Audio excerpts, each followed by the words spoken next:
በመላው ዓለም የምትገኙ ክቡራትና ክቡራን የሚንበር ቲቪ ቤተሰቦች በአጠቃላይ አሁን እየተከታተላችሁበት ያለው ገጽ ሚንበር ሪከርድስ ይባላል። ቅርብ ጊዜ መወዳ መዝናኛችን እያንዳንዱን ፕሮግራም በዚህ ቻናል ላይ እየጫነላችሁ በአጭር ጊዜ ውስጥ ከ100,000 በላይ ቤተሰቦችን ማፍራት ችለናል። እጅግ አድርገን እናመሰግናለን።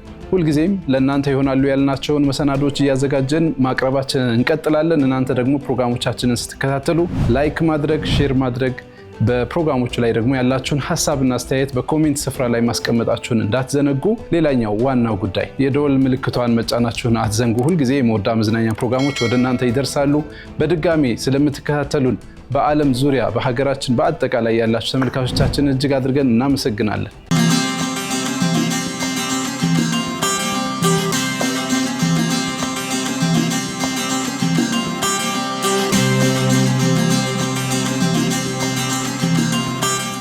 አሰላሙ አለይኩም ወራህመቱላሂ ወበረካቱ።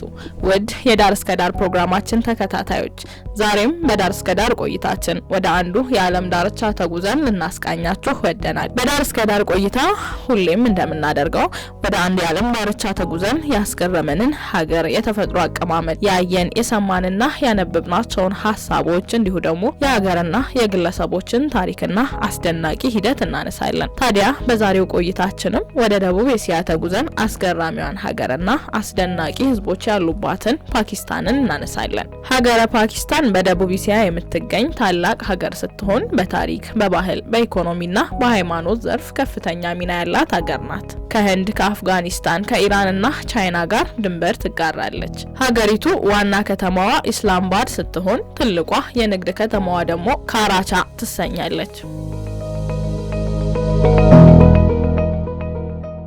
የዛሬ 78 ዓመት ገደማ ፓኪስታን በ1947 አብራት ከምትኖረው ህንድ ሀገር መሆን እንፈልጋለን፣ ሀገር ሆነን እንቆማለን ብለው ፓኪስታንን እንደ ሀገር ለማቆም አብራት ትኖር ከነበረችው ህንድ ተገንጥላለች።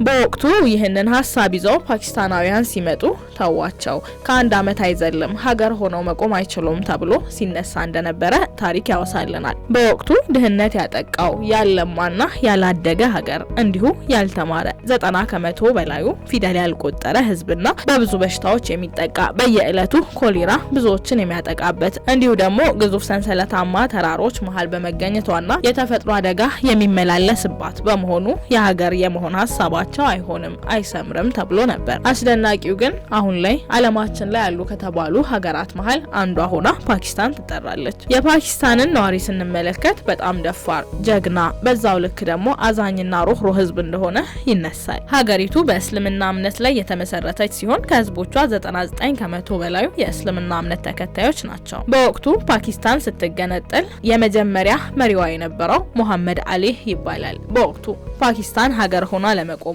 ብዙ ዋጋ ከከፈሉ ሰዎች መሃል አንዱ ሆኖም ይነሳል።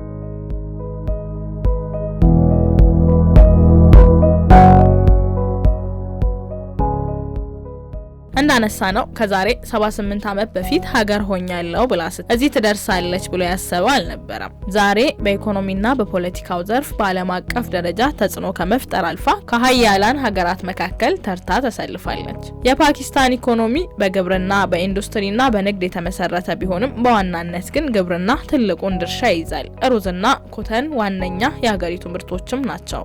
በወታደራዊ ኃይሏ አስፈሪነት፣ በኢንዱስትሪ እቃዎቿ ጥራት፣ በፖለቲካው ዓለም ያላት ተጽዕኖ ፈጣሪነት እውነትም ፓኪስታን ናት ወይ ያስብላል። ሀያልነቷ ሲነሳ ከሚጠቀሱ ነገሮች መሃል አንዱ ዓለማችን ላይ በይፋ ኒውክሌር ከታጠቁ ሀገራት መካከል መሆኗ ነው። ዓለማችን ላይ በይፋ ኒውክሌር የታጠቁ ሀገራት 9 ናቸው። ከነዛ መሃል ይህችው ፓኪስታን በብዛትም ቀድሞ በመታጠቅም 7ኛ ደረጃ ላይ ትገኛለች። በደቡብ ኤሲያ ትልቅ ኢኮኖሚ ካላቸው ሀገራት መካከል አንዷ ናት። በጨርቃጨርቅ ምርቶቿ ዓለም ያውቃታል። በግዙፍ ኢንዱስትሪዎቿ ትራክተሮችን፣ ሞተር ሳይክሎችንና የጭነት መኪናዎችን ታመርታለች።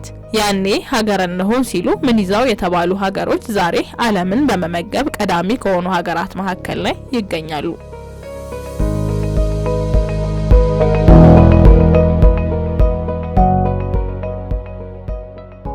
የተማሩ ዜጎቿ ቁጥርም 65% ደርሷል። ኢንጂነሮች፣ ዶክተሮች፣ የአቪዬሽን ባለሙያዎቿና ጠበብት ሳይንቲስቶቿ ከስማቸው ጎን የሀገራቸውን ስም ይመዛሉ። ከ881,000 ስኩዌር ኪሎ ሜትር በላይ የቆዳ ስፋትና ከ241 ሚሊዮን በላይ ዜጎች ይኖሩባታል። በህዝብ ብዛት ከዓለማችን 5ኛ ደረጃ ላይ ትቀመጣለች። ፓኪስታን ስትራቴጂ በሆነ አቀማመጧ በዓለም ፖለቲካና ንግድ ላይ ተጽዕኖ ማሳደር የምትችልና እስያን ለ3 የምታዋስንም ሀገር ናት። ፓኪስታን ስትነሳ ዜጎቿን ለመጠበቅ የሄደችበት ርቀትና ጠላቶቿ ስለሷ ያነሱት የጻፉት እጅጉኑ የምትፈራ ሀገር እንድትሆን አድርጓታል። ነገር ግን ወደ ሀገሪቷ የዘለቁ ያዩዋትና የጎበኟት ሁሉ በጥልቅ ፍቅር ስለሷ የሚያወሩላት የህዝቧን እንግዳ ተቀባይነትና ተንከባካቢነት፣ ጣፋጭ ምግቦቿንና የሀገሪቱን ውብ አቀማመጥ እያነሱ የሚመሰክሩላትም ሀገር ናት።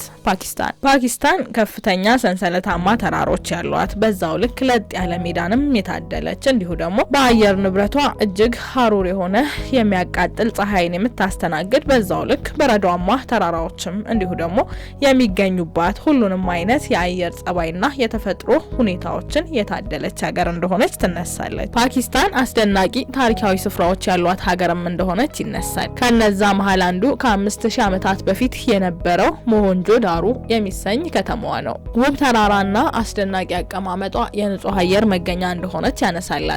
የተለየ የመጓጓዣ ባህልም ያላት ሀገር ናት። በፓኪስታን የሚገኙ ባሶችና መጓጓዣዎች በተለያዩ ቀለሞችና ጌጣጌጦች ያሸበረቁ ናቸው።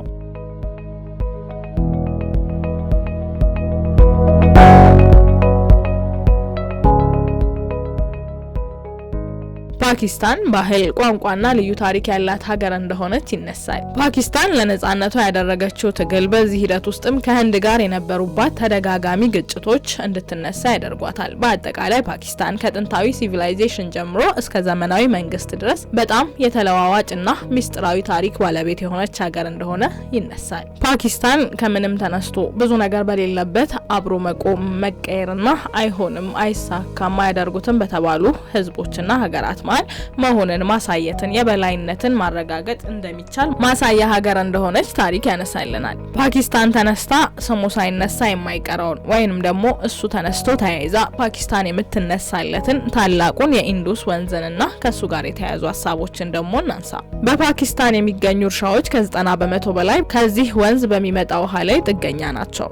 ስንዴ፣ ሩዝ፣ ኮተንና ሌሎች ምርቶቿ በኢንዱስ ወንዝ የመስኖ ስርዓት ላይ የተመሰረቱ ናቸው። ይህም ፓኪስታንን በዓለማችን ከፍተኛ የግብርና ምርት አምራች ሀገራት መካከል እንድትሆን አድርጓታል። በተጨማሪም ይህ ግዙፍ ወንዝ በኤሌክትሪክ ምንጭነት ትልቅ ሚና ያለው ሲሆን እንደ ታርበላ ግንብና ማንግላ ግድብ ታላላቅ የኤሌክትሪክ ማመንጫ ግድቦች ከዚህ ወንዝ ኃይልን ያመነጫሉ። እነዚህ ግድቦች የኤሌክትሪክ ኃይልን ከማመንጨት ባለፈ ጎርፍን ለመከላከልና ውሃን ለማከማቸት ይጠቅማሉ። ኃያሉ ጌታችን አላሁ ሱብሃነሁ ወተዓላ በቁርአኑ ላይ እንዲህ ይላል፣ ከውሃም ሁሉን ህያው ነገርን ፈጠርን።